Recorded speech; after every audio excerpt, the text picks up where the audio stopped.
So, this is another character I created for this concept of a D&D thing. Uh so if you remember my other video showcasing my D&D villain, then this is one of the D&D heroes. This guy was one of the generals of the villain's army. The army of sentient robots that the D&D villain controls. And he went rogue after he was forced to be part of an experiment. See, he used to be just a regular robot that had no real free will. But the D&D villain experimented on this robot, trying to merge human consciousness with a robot body to make people immortal. It failed because the consciousness was not preserved.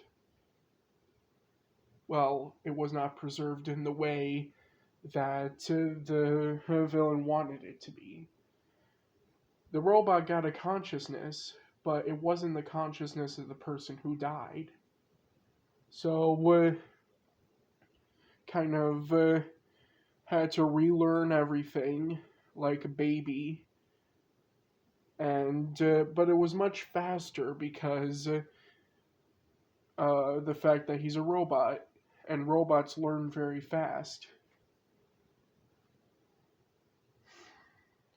So after like a day or so, he went from having the mind of an infant to having the mind of an adult. But he was not told of how he was created. But then he found out when the villain thought that he could sort of re-recruit his general back into the ranks. But as soon as this general heard that, he did not want any part of it because he developed the belief that the dead should be respected by not trying to bring them back. Bringing back the dead is like disrespecting the dead itself, disrespecting their wishes, and disrespecting everything. It's like giving back a gift or breaking a promise. So he defected and went off on his own. The reason he's missing an arm there is because he had a fight with the villain over this matter, and the villain ripped off his arm. And before he could get it fixed, he left on his own with no support from anyone else.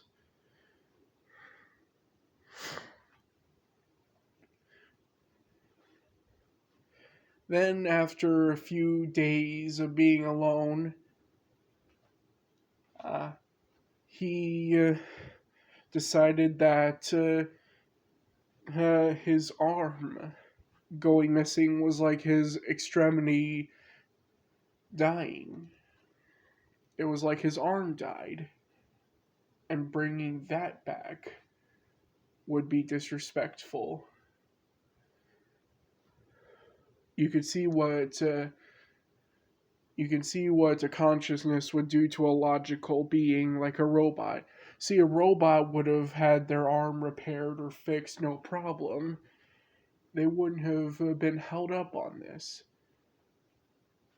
But a person Sometimes, if a person loses an arm, it doesn't feel natural when they get a prosthetic, especially if they lost their arm a long time ago.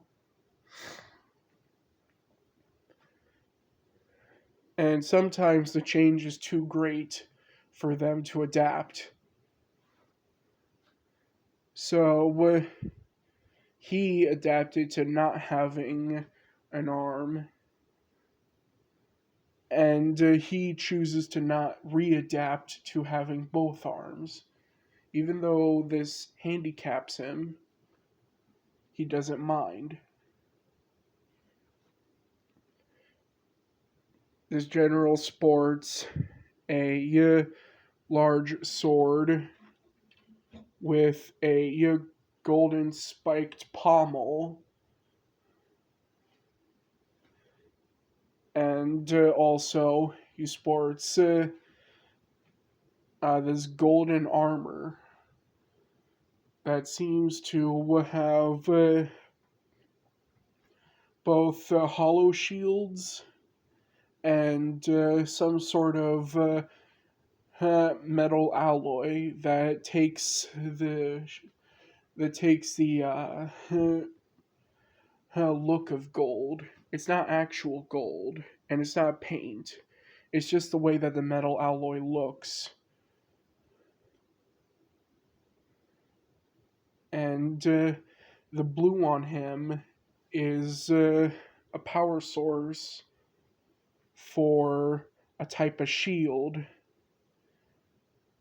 like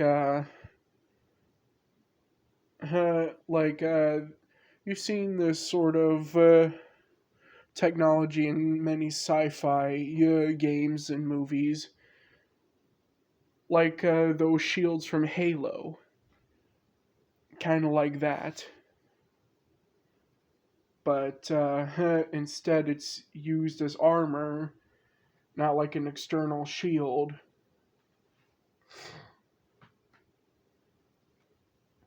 So yeah, that's the character. This general guy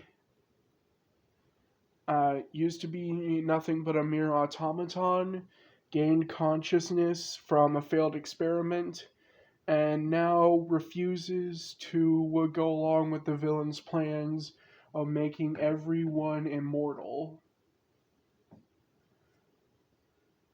So, anyways, uh, bye.